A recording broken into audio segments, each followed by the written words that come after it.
Hey guys, welcome back to Health 110. This week we are moving on to Chapter 4, Sleep, Your Body, and Your Mind. At first glance at the title of that chapter, it probably seems like it's going to be pretty dull. I mean, really, what is there to talk about with sleep? I think you'll find, in fact, I know, because at the end of every semester, part of your final exam is just kind of reflecting on topics that were most relevant or the most interest to you.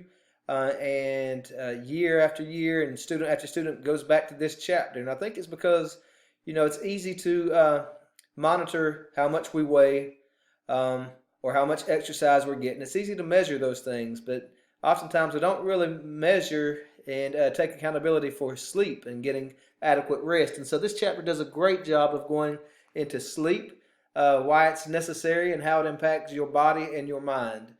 So I hope you find this chapter very informative. As always, if you have any questions, I'm just an email away.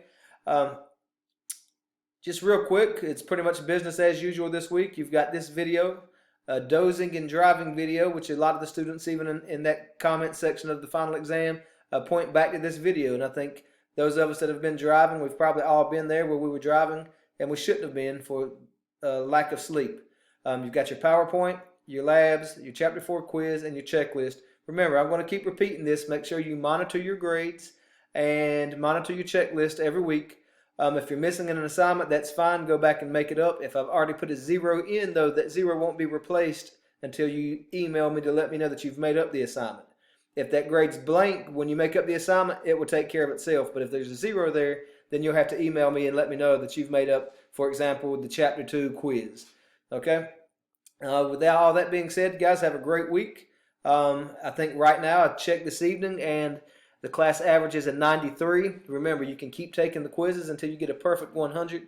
And so, although 93 sounds great as a class average, in fact, most courses would love to have that as a class average. I think we could get even higher. So just keep doing your best, and let's continue to have a great semester. Take care.